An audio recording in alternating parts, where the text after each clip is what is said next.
같이 한번 여기 있는 말씀 한 번 더 읽어볼게요. 시작. 하나님의 아들들이 사람의 딸들을 보니 무척 아리따웠다.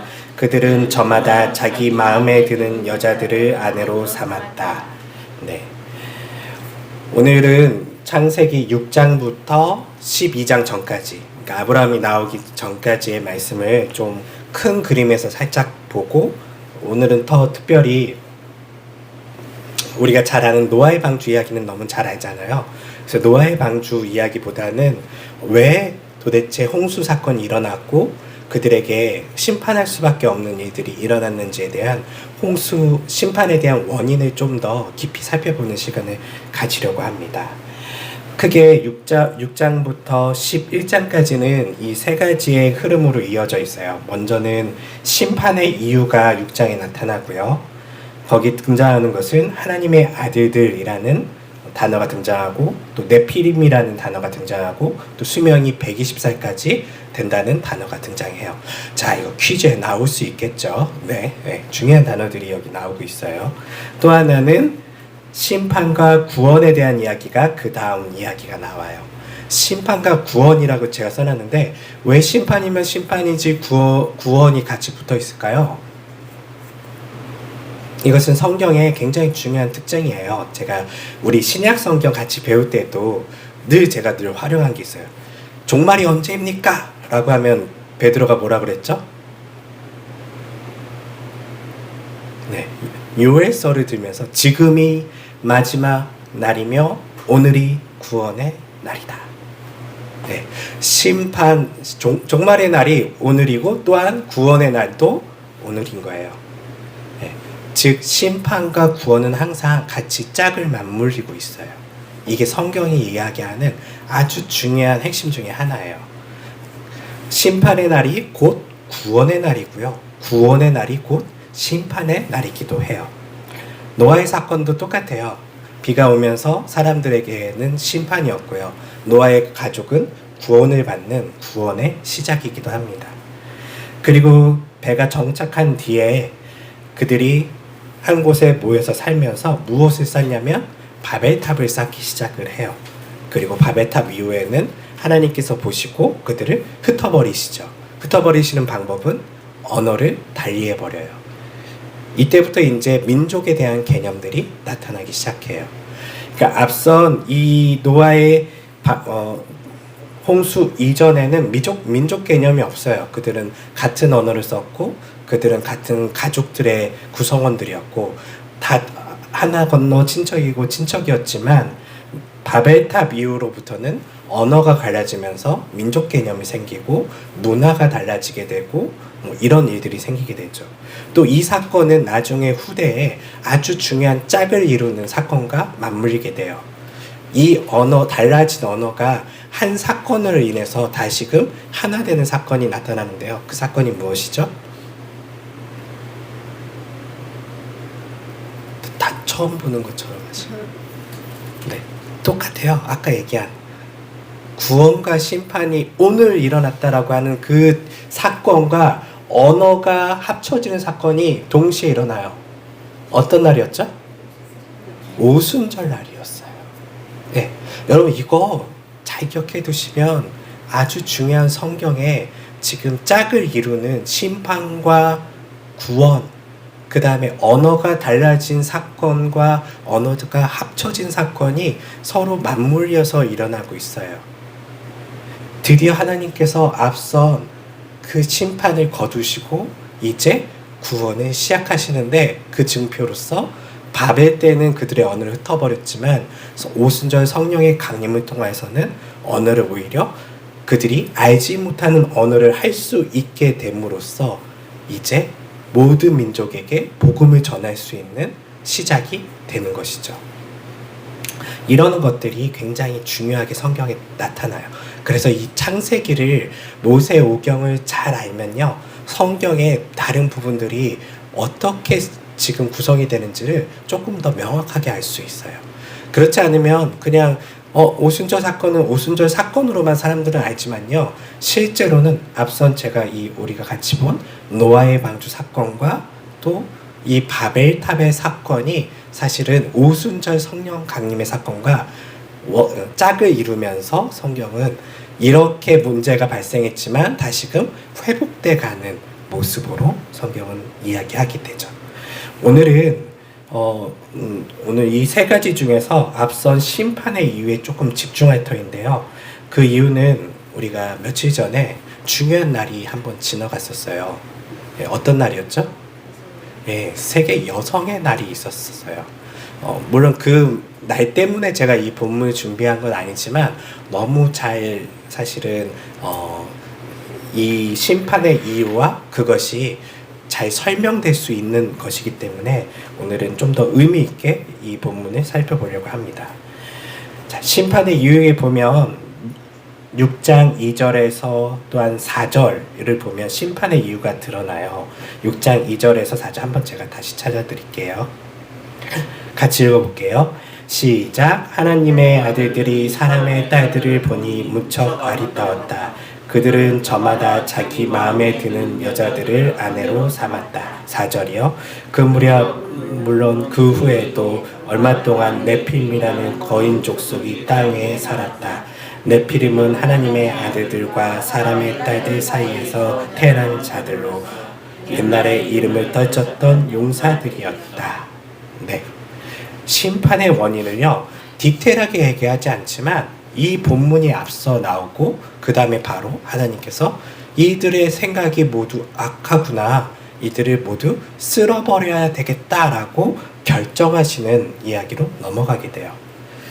그러면 우리는 도대체 이게 왜 심판의 이유가 되지? 라는 의문점을 가지고 좀 더 살펴봐야 되는데요. 먼저 여기서 하나님의 아들들이라는 단어가 나와요. 네, 이 하나님의 아들들이 누군지 알아야지 조금 더 뒤에 본문을 이해할 수 있을 것 같아요. 하나님의 아들들은 무엇일까요? 네, 우리가 교회에서 크게는 타락한 천사들이나 천사들로 들을 때도 있고 또 하나는 고대 왕들이라고 표현하기도 해요. 학자들마다 조금씩 다르지만 타락한 천사들과 천사들, 신적인 어떤 영적인 존재들과 사람의 딸들이 결국은 뭔가 자녀를 낳게 되고 이 자녀를 낳은 사건들이 하나님 보시기에는 이렇게 되면 안 되는데 해서 쓸어버린 사건으로 보는 게 1번이 있고요. 2번은 고대 왕들이라는 의견인데요. 그것은 무엇이냐면 고대 왕들은 자신들을 신의 아들로 생각을 했었어요. 하나님의 아들들이라고 우리가 얘기하지만 하나님 한번 빼볼게요. 사실 우리가 하나님 하면 그냥 너무 기독교적 하나님에 굳어져 있지만 그냥 이것이 가시라고 한번 생각해 볼게요. 신의 아들들이라고 하면 고대에 수많은 신의 아들들이 있었죠. 특별히 고대의 신의 아들들 중에 대표적인 사람이 파라오예요. 바로예요. 파라오가 신의 대리자이고 아들이었죠. 우리나라도 똑같았어요. 옛날에 주몽이라든지 이런 사람들 보면 또 우리나라를 건국한 고조선을 건국한 사람이 고조선을 건국한 사람이 누구죠? 그렇죠. 당군도 어떤 존재죠? 신과 그 곰이 사람이 되었고 특별한 어떤 출생을 하잖아요. 신의 어떤 핏줄 중에 하나가 당군이잖아요. 그런 것처럼 고대 왕들은 자신이 어떤 신의 자식이다라는 것을 늘 이야기했었는데 이것을 또 하나님의 아들들이라고 표현하기도 해요. 그러면 무엇이 정말 하나님의 아들들인가를 좀 더 살펴보기 위해서는 그냥 이것만 가지고는 사실 좀 명확하게 알 수 없지만 성경 뒤를 좀 더 살펴보면 예수님께서 먼저 이런 이야기를 하셨죠. 천사들은 결혼을 한다고 했나요? 안 한다고 했어요. 예수님께 사람들이 어떤 여성이 과부가 되었어요. 또 다른 그 형제들과 계속 결혼을 해요. 근데 다 죽어요. 형제들이 다 죽고 하나님 나라 가면 이 여성은 누구의 아내입니까? 라고 질문했을 때에 예수님께서 뭐라고 하시냐면 하나님 나라에서는 천사들처럼 그들은 결혼하지 않을 거야. 너희가 생각하는 것처럼 그런 혼인은 하지 않아 라고 이야기를 하셨죠. 이 이야기를 우리가 예수님의 이야기를 가장 중요한 근거로 든다면 하나님의 아들들이 천사가 아닐 가능성이 높아요. 왜냐하면 천사들은 어떤 성적인 어떤 것을 하지 않는다라고 생각할 수 있으니까요. 성적인 것은 말 그대로 생산적인 거잖아요. 천사가 또 천사를 낳고 이 개념이 아닐 수 있다는 것이죠. 그래서 1번을 우리가 빼봤을 때 2번 고대 왕들이 하나님의 아들들의 심판의 원인이다라고 좀 더 우리가 명확하게 이거 본문을 볼 수 있는데요. 그러면 왜 고대 왕들이 하나님의 그 심판의 원인이 되었을까? 이것을 우리가 좀 더 살펴보면 그들이 아리따운 여자들을 보면 뭐라고 써있죠? 성경에요? 예, 자신의 아내로 삼아버렸대요. 아내로 삼았대요. 다른 말로 하면 여기는 단수가 아니에요. 여자들이에요. 예뻐 보이면 자신의 아내로 삼아버리는 거예요. 예, 이게 뭐가 어때서요? 뭐가 어때지 않을 수 있어요. 이것은 말 그대로요, 굉장한 폭력이죠. 고대 왕들 중에 대표적인 사건이 창세기는 이것이 고대 왕들이라는 것을 좀 더 지지하고 있는데요. 그 중에 하나가 무엇이냐면 아브라함의 이야기가 나오죠. 아브라함이 우리가 아는 것처럼 이집트 땅으로 가게 돼요. 가게 됐을 때 자기 아내를 누구에게 뺏기죠? 예, 파라오한테 뺏겨요. 이유는요, 아내가 너무 예뻤어요. 예쁘니까 파라오가 그냥 데려가 버려요. 이게 그냥 한 번의 사건이 아니라요. 아마 고대의 힘 있는 왕들은 얼마든지 자기가 원하는 여자들을 뺏어가고 데려가고 때로는 그들이 남편이 있으면 남편을 죽여서라도 데려갔을 거예요. 그것이 무서워서 아브라함은 뭐라고 얘기했죠? 예, 나는 남편이 아니라 오빠예요. 이렇게 우리는 남매 관계예요. 라고 이렇게 얘기했어요. 남매라고 하면 잘해줄 거 아니에요. 그런데 남편이라면 죽일까봐 자신은 그렇게 속이게 되죠. 그리고 나서 이 일이 있은 후에 하나님께서 누구에게 나타나시죠? 파라오에게 나타나서 진노하세요. 너 가만두지 않을 거야.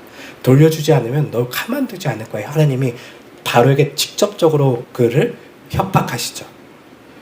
겁을 주시니까 바로는 다시 그 아내를 돌려주게 돼요. 이런 본문들이 이 고대 왕들의 모습을 사실은 잘 보여주게 돼요.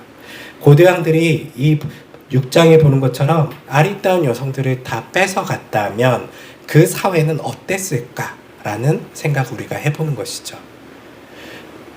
이와 비슷한 일들이 사실 고대에만 있었던 것은 아니에요. 사실 고대 이후에도 중세만 하더라도 영주가 있어요. 한 마을에 영주가 있으면 우리나라는 잘 모르겠어요. 우리나라도 아마 비슷했을 거예요. 옛날 춘향전 보면 그냥 예쁘면 막 무조건 수청을 들라 그러면서 뺏어 가잖아요. 그런 것처럼 유럽 같은 경우는 영주라는 사람들이 있었는데 영주는 그 마을에 사는 모든 사람이 결혼을 하게 되면 첫날 밤의 권리를 뺏어 갔었어요. 그것이 마치 당연한 듯이 자신의 마음대로 남편이 있는 여자들까지도 뺏어서 성적인 자신의 욕구를 채웠던 것이 어떤 권력을 가진 사람들, 힘 있는 사람들의 모습이었었죠. 그런데 하나님께서는요, 이것을 사실은 굉장히 싫어하시는 것 같아요. 성경에 여러 심판의 원인이 있을 터인데 이 심판의 원인들 중에 정확하게 말씀하시기를 하나님의 아들들이 아리따운 여성들을 보면 그들을 아내로 삼았다. 그리고 하나님께서는 그들의 마음이 모두 악한 것을 아시고 그들을 심판하시기로 결정하셨다. 이렇게 말씀하시거든요. 쉽게 말해 하나님께서는 연약한 사람들을 괴롭히는 거, 그들을 유린하고 그들을 착취하고 이런 것에 대해서 하나님은요, 아주 큰 분노를 느끼시는 분이세요. 그리고 그것이 그 시대의 문화가 되고 일상이 되었을 때 하나님은 그것을 악이 가득 찼다 생각하시고 그것을 쓸어버리시기로 결정하시죠. 왜냐하면 그렇게 유린당하며 사는 사람들이 있는 것보다 차라리 거기를 없애버리는 게 하나님 보시기에는 나으시거든요. 안 그러면 또 다른 또 계속적으로 태어나는 더 연약한 사람들이 괴롭힘을 당하기 때문이죠. 하나님께서는 이렇기 때문에 이 사람들을 쓸어버리시는데요. 두 번째 우리가 좀 해결해야 될 본문이 뭐냐면 이 둘이서 낳은, 그러니까 이 고대 왕들, 하나님의 아들들이 낳은 자식들이 누구라고 하죠? 네피림이라고 얘기를 해요. 그럼 여기서부터 또 우리는 헷갈리기 시작해요. 그럼 네피림은 뭐야? 네피림은 뭐 거인들이라고 하는데, 그러면 거인 족속이 정말 살고 있었던 거야? 뭐 이런 우리가 생각을 할 수 있죠. 먼저는 거인 족속이 살고 있었을 가능성이 있어요. 예. 쉽게 가면 상대적인 거잖아요. 상대적인 거. 거인이라고 하는 거는. 우리나라 조선시대 사람들의 평균 키가 한 160 정도였잖아요. 160 정도였으면 저기 북유럽 사람들의 평균 키가 한 190에 가까워요. 예. 저쪽 우리 복지가 좋은 뭐 덴마크라든지 옛날 바이킹 살았던 그 사람들, 우리 조선 사람들이 만약에 그 바이킹족을 만나면 뭐라고 얘기했을까요? 거인이다. 네, 엄청나죠. 뭐 팔 하나보다 훨씬 높은 사람들이 이렇게 걸어 다니는데 또 이들이 얼마나 포악해요. 거인이라고 포악했죠. 실제 거인들이 존재했을 가능성은 있어요. 그래서 우리가 잘 아는 것처럼 이 네피림은 나중에 출애굽기 이후에 그들이 정탐을 가게 되잖아요. 가나안 땅에 정탐을 갔을 때에 정탐꾼들이 뭐라고 얘기하냐면 가나안 사람들은 네피림 같다라고 얘기해요. 그들은 거인 같고 우리는 메뚜기 같다라고 얘기하면서 실제 그들이 유전적으로 확실히 뭔가 다른 장대한 사람들이 존재했다라는 것을 이야기하죠. 근데 이것만으로는 조금 부족해요. 왜냐하면 하나님의 아들들이 낳았다라고라는 본문이 있거든요. 이것을 우리가 좀 더 유추해 보기 위해서는요, 고대 신화들을 조금 살펴볼 필요가 있어요. 예, 고대의 신화들을 보면 이 네피림은 특별히 용사라고 얘기를 해요. 용사라는 것은 전쟁에 나가서 싸워서 굉장히 맹렬한 어떤 강렬한 인상을 남겼던 사람들을 이야기하죠. 우리가 잘 아는 고대 신화 중에, 그리스 신화 중에 헤라클레스라는 신화가 있어요. 이 헤라클레스는 누구의 아들이죠? 제우스의 아들이고, 엄마는 신이에요? 엄마는 사람이에요. 사실 굉장히 유사한 본문이에요. 신과 사람의, 또 이 엄마를요, 이 제우스가요, 사실은요, 강제로 뺏어가는 거예요. 네. 제우스가 연기처럼 몰래 들어와서 뺏어가기도 하고, 여성들을 뺏어가는 모습들로 이 신화는 그려지는데요. 헤라클레스도요, 이렇게 어떻게 보면 혼혈족인 거죠. 신의 아들과 사람의 자식으로 나오면서 이는 용사였어요. 거대한 힘을 가지고 있었고 엄청나게 싸움을 잘하는 사람으로 그려지죠. 이런 어떤 과거의 신화들을 보면 왜 이 신화들이 나왔을까라고 우리가 추론해 봤을 때에, 앞선 창세기 이 본문과 사실 굉장히 유사하잖아요. 말 그대로 과거에 굉장히 힘이 세고 때로는 이 용사였던 사람들은요, 때로는 왕이 되기도 하고, 또 이 왕이 된 사람들은 자신이 신의 아들이라 얘기하기도 하고, 이런 것들이 사실은 반복됐을 거예요. 이런 모습들이 바로 하나님께서는 그들을 타겟 삼아서 죄가 관영하고 있고 이들을 쓸어버려야 되겠다라고 생각했다는 것이죠. 인간의 포악성이라든지 전쟁의 잔인성이 사실은 이 네피림이나 용사라는 글을 통해서 우리는 유추해 볼 수 있어요. 이렇게 자신이 가진 권력과 힘을 가지고 연약한 여성들을 유린하고 때로는 그 시대에 사람들을 사람으로 여기지 않았던 많은 사람들이 있었기에 하나님께서는 이것을 보고 이들이 죄가 생각까지도 죄로 가득하구나.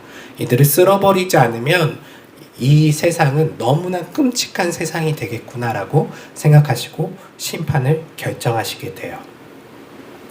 이런 심판의 그 모습은 사실 이 노아의 방주 이야기에만 등장하지 않고요. 똑같이 창세기의 소돔과 고무라 이야기에서도 등장하게 돼요. 소돔과 고무라 이야기를 보면 원인이 뭐였죠? 네, 맨 처음에 롯이 있었어요. 근데 아브라함이 알게 되죠. 롯과 아브라함이 사촌이잖아요. 롯이 살고 있었던 곳이 소돔과 고모라였는데요. 롯의 가족들을 구출하기 위해서 천사가 거기로 가게 돼요. 가게 되는데 그 마을 사람, 그 도시 사람들이 그것을 발견하고 그 사람을 내놓으라고 얘기를 해요. 그리고 내놓으면 그를 가지고 성적인 관계를 맺어야 되겠다라고 그들이 강제적으로 얘기하죠. 롯이 내놓지 않아요. 내놓지 않고 있다가 누굴 내어주죠? 자신의 딸들을 내어주게 돼요. 그리고 소돔과 고모라는 어떻게 되죠? 완전히 파괴되게 되죠. 불로 심판하는 그런 모습이 나타나요. 이 모습도 앞선 이 노아의 방주의 원인과 사실은 굉장히 유사해요. 당시 힘없는 나그네를 유린하려고 했던 거예요.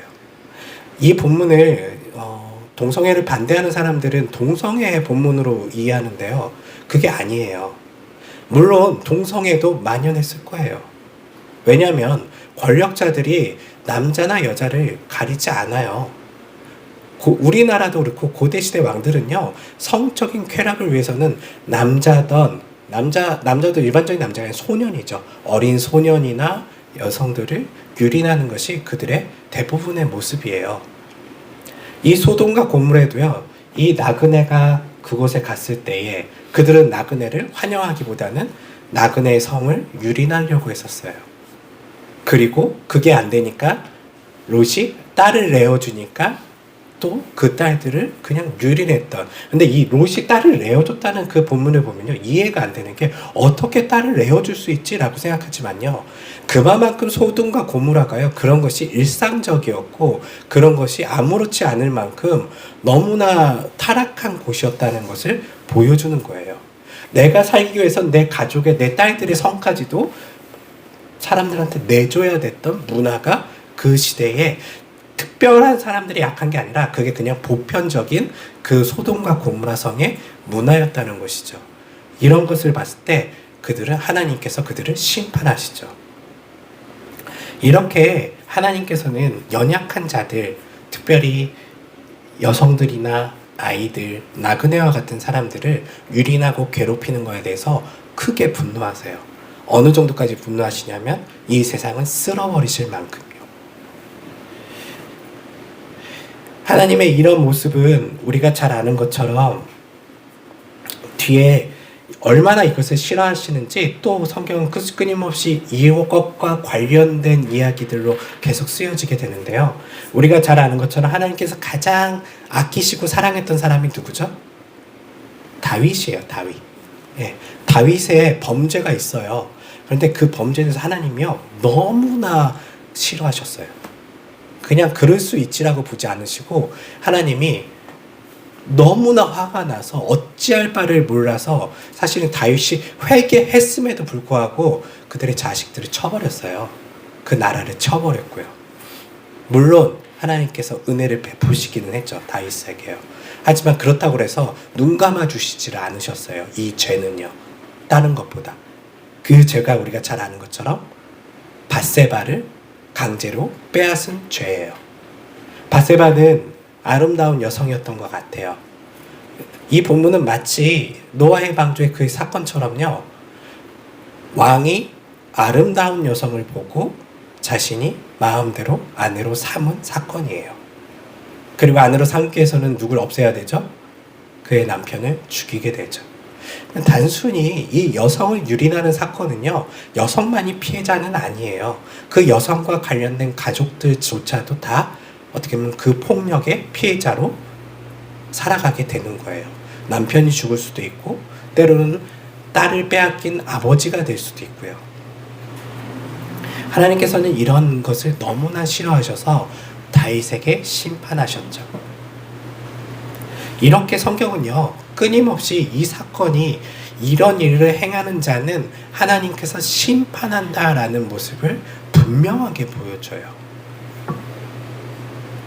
십계명에 보면 우리가 잘 아는 것처럼 모세가 쓴 십계명에도 제가 늘 주장하는 게 1계명부터 4계명까지가 어떤 이야기죠? 예, 우린 하나님 사랑이라고 배우지만요, 사실은 이것은 인간을 보호하시려는 하나님의 뜻이기도 해요. 하나님이 이기적이라서 너는 나만 믿어 라고 한 게 아니에요. 고대의 다른 우상을 섬기거나 다른 신을 믿으면, 그러면 사람들은 어떻게 변하냐면요, 이 자신의 다른 신, 우상을 섬기는 사람들이 이웃을 사랑해서 섬기나요? 그렇지 않아요. 우상을 섬기는 사람들의 특징은요, 다 자기를 위해서 섬기는 거예요. 자기가 남들보다 더 잘 되기 위해서, 더 뛰어나기 위해서, 남을 짓밟아서라도, 부적을 써서 남에게 저주를 걸어서라도 자기가 더 잘 되기 위해서 사람들은 우상을 섬기죠. 그런데 하나님께서는 이것을 매우 매우 싫어하세요. 그리고 자신만을 섬기라고 얘기해요. 그 이유는 하나님이 이기적인 게 아니라 이 우상을 섬기는 행위들이 만연해지면 결국은 누가 고통받게 돼요? 예, 연약한 사람들이 고통받게 돼요. 우상 숭배가 만연한 곳에서는요, 항상 인신 제사가 드려지죠. 인신 제사가, 왜냐면 가장 귀한 거를 신한테 바쳐야 되잖아요. 그럼 그 신이 감동해서 자기 소원을 들어줄 거 아니에요. 그러다 보면 가장 귀한 게 사람의 생명이고, 그러면 자기 생명을 줄 수 있나요? 없죠. 그러면 누구 생명을 바칠까요? 당시에 가장 연약한 여성들이나 아이들을 제물로 바쳤던 것이 고대 사회의 모습이었어요. 그래서 하나님께서는 가나안 땅에 들어가는 이스라엘 백성들에게 나 외에는 다른 신을 섬기지 마 라고 얘기했고, 그리고 우리가 잘 아는 것처럼 안식일을 지켜, 이건 뭐였다고요? 지난주 배웠잖아요. 안식일을 왜 지키라고요? 너희는 뭐가 아니다? 노예가 아니야. 너희는 자유민으로 내 나라에서 살아야 해. 안식일을 반드시 지켜. 노예처럼 그렇게 살지 마. 하나님은 얼마나 우리를 사랑하시는지요. 사실은 1계명부터 10계명까지 모두 우리를 위해서 사실은 말씀하신 거예요. 하나님은 우리의 무엇도 필요하지 않으세요. 사실은요. 우리가 예배한다고 하나님이 더 나아지지도 않고요. 우리가 뭘 해준다고 해서 하나님이 더 영광 받으시지도 않아요. 하나님은 완벽하세요. 그렇기 때문에 그분이 우리에게 요구하시는 것은 마치 하나님을 위해 요구하는 것 같지만요, 그것은 다 우리를 위한 이야기들이에요. 너희가 그렇게 살지 않으면 고통받아. 나를 섬기지 않으면 너희는 노예로 살게 되고, 나를 섬기지 않으면 너희에게는 자유가 없고, 나를 섬기지 않으면 너희들에게 약한 사람들, 여성들이나 아이들은 고통받는 사회가 일어나게 돼. 이것을 하나님께서는 우리에게 요구하시는 거예요. 이렇게 하나님의 뜻이 연약한 사람들을 해코지하는 것, 유린하는 것에서 분노하시는 분이라는 것을 우리는 이 노아의 사건을 통해서, 그리고 우리가 잘 아는 소돔과 고모라와 다윗과 밧세바의 사건을 통해서 우리는 성경 전체에서 이해할 수 있는 거예요. 우리가 지난주 여성의 날이 있었어요. 저는 그 여성의 날이 있으면서 참 슬펐어요. 무엇이냐면 여성의 날이 아직도 있구나. 네. 이 말은 뭐냐면 여성들이 여전히 이 땅에서 많은 차별과 때로는 어려움 속에, 부당함 속에, 때로는 고통 속에 살아가는 분들이 많다는 것이죠. 물론 우리나라는 조금 나아지긴 했어요. 하지만 우리가 잘 아는 것처럼 지금도 전쟁이 일어나는 팔레스타인 지역이나 아니면 전쟁이 일어난 우크라이나 지역이나 그런 어떤 곳에서는요, 여성들이 전쟁 속에 가장 고통받고 살아요. 남자들은 군대 갔고 여자들은 남겨져 있죠.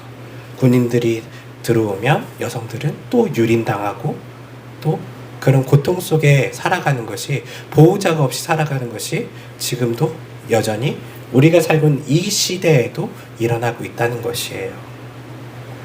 뿐만 아니라 이 땅에서도 여전히 여성들은 약자이죠. 물론 어느 면에서는 우리 이 땅이 이미 자본주의화된 곳에서는 돈을 가진 사람들이 여성이건 남성이건 돈이 가장 힘이 세기 때문에 그걸 가진 사람이 더 힘이 강할 수는 있지만요. 하지만 그렇다 하더라도요. 밤늦게 혼자 다니는 것은 무서운 일이에요. 저도 사실 남자라서 잘 모르지만요. 저희 아내나 저희 두 딸이 밤에 두 딸을 낳아보니까 알겠더라고요. 어디 보내는 것조차도 걱정이 돼요. 네, 무슨 일이 일어날지 모르니까요. 그런 사회가 여전히 우리가 살고 있는 이러한 사회이기도 해요. 그런데 하나님께서는요, 이렇게 연약한 사람들, 고통받는 특별히 여성들에 대한 하나님은 관심이 많으세요. 그리고 이 사람들을 괴롭히는 것에 대해서 하나님은요, 참지 않으세요. 왜냐하면 이들이 고통받는 사회는 이 세상에 누구도 여기서는 안전하지 않는 사회이기 때문에 말이 좀 이상하네요. 때문이기 뭐라고 그러죠? 때문이죠. 네. 아유, 네. 네. 여성들이 안전하면 누구도 안전할까요? 힘없는 아이들도 안전할 수 있어요. 여성들이 안전하면요, 남자들도 안전할 수 있어요. 성경에서 왜 이렇게 그 하나님의 아들들이라는 존재들이 많은 여성들을 유린한 사건을 심판의 원인으로 삼았을까라고 했을 때 바로 그런 어떤 하나님의 모습, 하나님께서는 이러한 사회를 용납하지 않으신다라는 것이죠. 오늘날 이 땅에 많은 그리스도인들이 있죠. 그리스도인들이 해야 될 여러 가지, 우리는 흔히 사람들을 구원하기 위해서 복음을 전하고 그들에게 하나님의 나라를 소개하는데, 여기에 우리가 항상 잊지 말아야 될 게 있어요. 그것은 무엇이냐면 이 땅에 가장 연약한 사람들, 여성이나 나그네나 그런 연약한 사람들, 어린이나 이런 사람들이요, 보호받지 못하는 사회는요, 뭐가 임한다고요? 하나님의 심판이 임한다는 거예요. 그러면 우리나라는 어떤 사회일까요? 오늘날 우리 삶에 좀 적용해 보면요, 우리 여성분들 살기 좋으신가요? 네. 뭐 옛날에 비하면 좀 나아지지 않아서라고 하면 그건 옛날 꽃날 얘기고요. 그렇다고 해서 여성들이 그 돈을 버는 걸 얘기하는 게 아니에요. 안전을 느끼냐는 거예요. 나의 인권과 나의 자유에 있어서 보호받고 있다는 것을 느끼냐는 것이죠. 어쩌면 과거에보다는 뭐 그렇게 강제적으로 일어나는 일들은 많지는 않을 거예요. 하지만 이 땅을 제가 봤을 때요, 우리는 또 다른 측면에서 유린이 일어나요. 인격적인 유린이죠. 무엇이냐면 특별히 우리나라는요, 여성들이 가장 아이를 낳지 않는 나라예요. 이 말이 무엇이냐면요, 여성들이 이곳에서 자신들이 가질 수 있는, 어떻게 보면 권리이고 때로는 특권인 출산까지도 하지 않을 만큼 이 사회가 안정적인 사회가 아니라는 거예요. 무언가 위협적으로 느껴지고 있다는 거예요. 내가 아이를 낳으면 내가 과연 살 수 있을까? 이런 걱정 속에 사람들이 살고 있다는 거예요. 뿐만 아니라 내가 결혼하면 내가 잘 살 수 있을까? 이런 걱정을 지금 여성들과 많은 젊은 세대들이 하고 있다는 것이죠. 그뿐만 아니라 아이들은 이 땅에서 안전한가요? 맞아요. 옛날처럼 인신제사를 드리지는 않는 것 같아요. 아이들을요. 하지만 전 세계에서 제일 많은 아이들이 죽는 나라가 어딘지 아세요? 아무 병도 없이. 대한민국입니다. 뭘로 죽을까요? 자살이에요. 아이들이 왜 죽고 있을까요, 도대체? 왜 이 땅에 대한민국에 사는 아이들은 행복하지 않고 자신의 인생을 끊어버리고 있을까요? 생명을요. 그것은 이 땅에 우리가 만들어 놓은 그 자본주의 사회에 이렇게 해야지 돈을 많이 벌 수 있고, 이 직업을 갖지 않으면 돈을 많이 벌 수 없고, 그렇게 살면 행복하지 않고, 그렇게 좋은 직업을 갖기 위해서는 좋은 학교에 가야 되고, 좋은 학교에 가기 위해서는 죽어라 공부해야 되고, 이런 어떤 우리가 어른들이 만들어 놓은 이 체계가, 폭력적인 체계가 아이들에게 여기에 다다르지 못하면 죽어야 되는 사회로 우리는 이 세상을 만들어 놨다는 거예요. 저는 하나님의 이 심판을 보면서 우리나라는 피해갈 수 있을까? 저기 전쟁터에서만 일어나는 인권 유린이 아니라 우리는 또 다른 형태의 자본에 의한 인권 유린이 일어나고 있고, 권력에 의한 인권 유린이 이 나라에서도 여전히 일어나고 있어요. 우리가 아닌 것 같지만요, 왜 아이들 죽어라 공부시켜야 돼요? 죽어라 공부 안 하면 왜 행복하게 살 수 없어요? 솔직히 여기 우리 다 동의할 수밖에 없잖아요. 우리 사회가 그런 사회를 만들어 놨으니까요.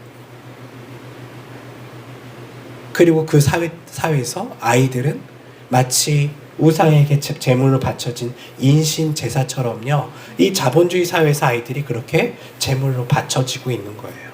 더 발전하기 위해, 더 좋은 학교를 가고, 더 좋은 직업을 갖고, 더 많은 수입을 얻기 위해 그것에 다다르지 못한 아이들은 제물로 바쳐지고 있는 세상이 우리가 살고 있는 이 대한민국에서도 일어나고 있다는 것이죠. 하나님의 심판은 사실 여전히 똑같아요. 하나님은 이런 세상을 가만두지 않으세요. 대한민국에 사는 그리스도인들은요, 사실 이것을 해결해야 돼요. 이 땅의 연약한 자들이 행복하게 살 수 있게끔 만들어야 돼요. 제가 그래서 전에 늘 종교개혁을 통해서 당시 종교개혁 속에서 그 나라를 변화시켰던 독일과 북유럽에 있는 나라들이 어떻게 복음을 가지고 나라를 변화시켰던 얘기들을 해드렸잖아요. 예, 독일에서나 북유럽에서는요, 직업을 언제 갖냐면 한 중학교 때부터 결정을 해요. 예. 그리고 그들은 어떤 직업도 자기가 갖고 싶은 걸 가지면 돼요. 왜냐하면 박사가 되나 교수가 되나 의사가 되는 거나, 아니면 자동차를 정비하나 뭐 어떤 걸 만드는, 그냥 뭐 블루칼라의 인생을 살더라도 수입이 별반 다르지 않아요. 부족한 건 국가에서 받쳐주고 있고요. 직업은 그들에게 있어서 자기가 하고 싶은 것을 할 수 있게끔 국가가 그것을 받쳐주게 돼요. 누구나 사람답게 살 수 있게끔 필요한 것들을, 복지를 제공하고 있고요. 아무도 그 사회에서 굶어 죽지 않게끔 국가가 만들어주고 있어요. 직업을 선택하는 것에서도 그것이 드러나고 있죠. 이것이 정말 복음을 제대로 이해했던 그리스도인들이 만들어 놓은 나라들이에요. 물론 지금 거기에 교회는 많이 텅텅 비었어요. 예, 텅텅 비었지만요, 국가 자체가 하나의 교회 시스템처럼 사람을 보호하고 있고 돌보는 시스템을 가지고 있어요. 오늘날 우리 땅에는 교회는 많지만 돌봄이 과연 존재하나요? 난 교회 다니니까 나는 어느 직업을 선택해도 상관없어. 공부 잘 못해도 교회 식구들이 다 날 살려줄 수 있어. 뭐 이런 공동체인가요? 그것도 아니잖아요. 교회도 여기 한몫하고 있잖아요. 우리가 수능이 되면 같이 기도합시다, 아이들을 위해. 왜요? 교회가 왜 기도해야 돼요? 수능에 떨어져도 공부 못해도 아이들이 잘 살 수 있게끔 교회가 만들어주는 일에 앞장서야 되는데, 우리는 여전히 학업에 아이들을 부추기고 이 세상의 경쟁에 아이들을 부추기는 사회로 우리는 교회마저도 거기에 합세하고 있다는 것이죠. 이러니 하나님께서 이 땅에 진노하지 않으시겠어요? 저는 출산율을 보면서 우리 이 땅에 하나님의 진노가 멀지 않을 수도 있겠다. 얼마나 우리가 사람 살기 어려운 세상을 만들어 놨으면, 자멸이잖아요. 자멸할 정도로 이 땅을 우리가 엉망으로 만들어 놨구나, 과연. 이런 어떤 생각 속에 이 창세기의 본문을 보면서 이 땅에 우리가 살고 있는 이 세상에도 하나님의 심판이 멀지 않을 수 있겠다라는 고민을 하게 되었었어요. 사랑하는 성도 여러분, 그럼에도 불구하고 이 창세기 이 이야기는 한 명의 사람이 등장하죠. 이 사람은 누굴까요? 노아라는 사람이 등장해서, 그리고 이 노아에 대해서 성경의 평가는 뭐라고 얘기하냐면 그는 당대의 의로운 사람이라고 얘기를 해요. 그리고 그는 하나님과 동행하는 삶을 살았다라고 얘기를 해요. 이 땅에서 하나님께서 찾으시는 사람도 동일한 사람들이에요. 이 땅을 구원하기 위해 하나님은요, 노아와 같은 사람을 찾으세요. 폭력이 만무하고 사람들을 유린하는 이 세상 속에서 여전히 하나님의 그 보호할 수 있는 방주를 만들 수 있는 그런 사람들을 하나님은 찾고 계세요. 이 땅에 누군가의 폭력으로부터 그 사람들을 보호할 수 있는 공동체를 하나님은 찾고 계시고요. 이 땅에 돈 때문에 너무나 걱정이 많은 사람들을 보호할 수 있는 공동체를 하나님은 또 찾으시고 계시고요. 아이들을 보호할 수 있는 공동체를 찾고 계시고요. 그 사람들의 특징이 무엇일까요? 그들은 의로운 사람이다. 근데 이 의로운 사람이라는 것에 우리는 이유를 알 수가 없잖아요. 그 의로운 사람이란 이유가 그 뒤에 본문과 따라오는 거예요. 그는 뭐 하는 사람이었기 때문에? 하나님과 동행했기 때문에. 사랑하는 성도 여러분, 이 땅에 우리가 세상은 정말 우리 인간의 생각은요, 늘 죄악으로 가득 차 있어요. 인간이 모여서 할 수 있는 거는요, 좋은 세상을 만드는 게 아니에요. 만들 것 같지만 결국은 힘 있는 사람들, 자신이 신의 아들이라고 생각하는 그런 권력 있는 사람들이 이 세상을 여전히 자신들의 손에 놓고 절대 놓지 않으려고 할 거예요. 그때 우리가 그들과 물론 싸우는 것도 중요하지만요, 더 중요한 건 무엇이냐면요, 누군가는 그 사람들을 보호할 수 있는 사람들이 있어야 된다는 거예요. 방주를 누군가는 만들어야 된다는 거예요. 하나님의 심판이 임할 때에 그들을 살릴 수 있는 방주를 만들 수 있는 사람, 그 사람은 바로 하나님과 동행하는 사람이에요. 우리가 하나님과 동행하는 사람이 되어야 되지 않을까요? 하나님과 동행하기 위해서는 어떻게 해야 될까요? 네? 예, 의로운 사람이, 예, 맞아요. 그래서 맞물릴 수 있는데, 도덕적 의를 얘기하는 게 아니에요. 하나님과 동행하는 사람은요, 사실은 이 의는 우리가 아는 것처럼 하나님의 의예요. 하나님을 따라가면요, 우리는 의로운 삶을 살게 되는 거예요. 내가 의로운 삶을 살아서 하나님과 동행하는 게 아니라 하나님과 동행하면 나의 삶은 의롭게 변화되게 돼요. 원래 우리 그렇게 의롭지 않아요. 노력하면, 제가 얘기했잖아요. 내가 의로운 삶을 살게 노력하면 내 안에 뭐가 생긴다고요? 자기의. 내가 쟤보다 좀 나. 내가 이만큼 기부했어. 난 이만큼 잘했어. 이런 교만이 싹트거든요. 이게 아니라 하나님을 따라 살아가면 우리는 의로운 사람이 될 수 있는데, 하나님을 따라 살기 위해서는요, 하나님의 말씀을 지키셔야 돼요. 그 말씀이 무엇이죠? 십계명. 네, 십계명이 뭐예요? 지금 머릿속에 제가 10가지 다 시킬까봐 긴장하고 계시죠? 다 시키지 않을게요. 저도 틀릴 수 있기 때문에. 하나님을 사랑하고 내 이웃을 사랑하는 것인데, 이 하나님을 사랑하는 것 중에 가장 중요한 핵심은요, 제가 그걸 얘기해 줬잖아요. 하나님을 사랑하는 것은 사실은 우리 인간을 사랑하는 것과 동일하다. 우상 숭배하지 말아야 돼요. 네. 그리고 우상 숭배하는 자들과 어울리시면 안 돼요. 그리고 또 하나는 안식일. 안식일이 뭐죠?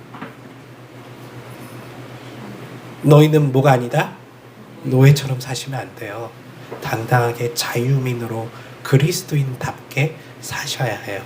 그러한 가운데 내 부모를 공경하고 내 이웃의 것을 건들지 않고 내 이웃에게 선을 베풀며 내 이웃을 사랑한다면 그것이 하나님을 따라 살아가는 거예요. 이렇게 사는 사람들은 과거에 율법이 있기 전부터 노아는 그렇게 살았기 때문에 하나님의 뜻대로 산 것이고요. 율법이 있는 지금도, 또한 예수 그리스도가 이 땅에 오신 지금도 그렇게 살아가는 사람들이 율법을 완성해가는 사람들이라는 것을 여러분들이 이해하시면서 오늘 창세기 이 강의를 마치도록 하겠습니다. 기도하겠습니다.